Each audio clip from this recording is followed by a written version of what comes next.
Hi, I'm Syndia. Today I'm making an oil pastel drawing of the dancing bunny Snapchat filter.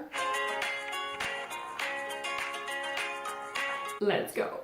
I've already made a quick sketch of this, but if you want my best sketching tips, watch this video after this one. And if you need a reference photo, you can see the finished piece on Facebook or Instagram.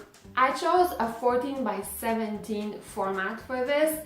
I find that working small is really difficult to get good details with oil pastels because the sticks are kind of thick, especially for portraits, so I tend to work as large as possible. And I'm starting with the face. I'm starting with the palest shades, so the flesh color, especially because I know that dark shades are gonna go around the face, and I find that dark shades tend to bleed and smear into the paler shades, so I always prefer to work from light to dark as much as possible. In doing the face details, sometimes around the eyes, lips and mouth, it gets a little tricky. So what I like to do is take a blending stump, a scrap piece of paper, put down a bunch of pigment and dip my stump in the pigment and then go in and do the shading. If you don't have a blending stump, I recommend that you buy some because it's about $1 a piece and it's super handy. You should try getting some. They have them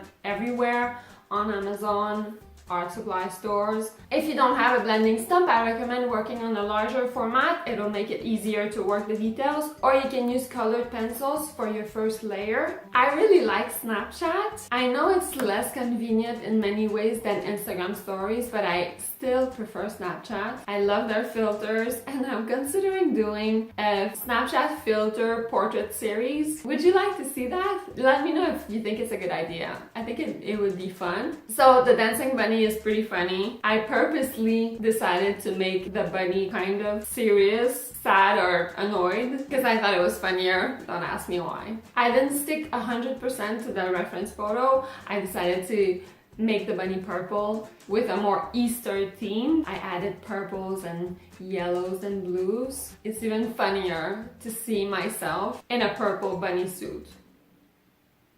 I'm leaving the background white to make the bunny pop more, but working with a white background is really difficult. As you know, oil pastels tend to leave crummies everywhere that smear and dirty to your paper, so doing my best to keep it super clean, but it will happen for sure. What I try to do is put a scrap piece of paper to protect some areas that I'm not currently working on to prevent that smearing as much as possible. I don't know about you, but I often forget to clean my oil pastel in between switching them, and then they get all dirty, especially the yellow. It seems like the yellow is always dirty. There's always like a speck of red or black on my yellow stick, so don't make this mistake. Clean it off with like a scrap piece of paper or paper towels in between use. I forgot to mention that I'm using the Pentel Arts oil pastel. I'll be doing a full review of the 50-piece set.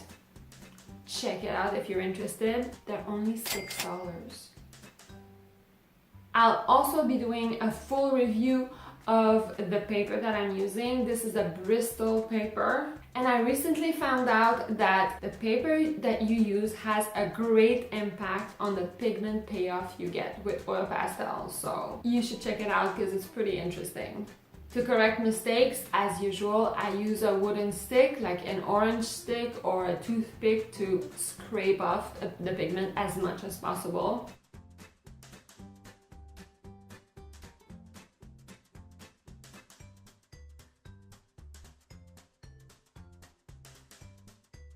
And as predicted, a bunch of speckles of oil pastel pigment went on my perfectly white background.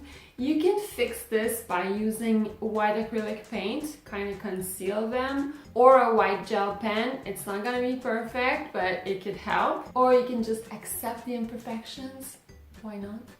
By the way, I've decided to do an uninterrupted series of oil pastel tutorials for the next few weeks, so it's gonna be oil pastels on oil pastel stuff. So if you don't want to miss them, subscribe and hit the bell. for notification. I'm working super hard to grow my channel in 2018, so if you want to help, be part of the family, subscribe, hit the bell, and also share it. Share it on Facebook, that would really help. As I was saying, I added a few different elements to make it a bit more Easter themed, but you do whatever you want. The dancing bunny by itself is a pretty strong image, if you ask me.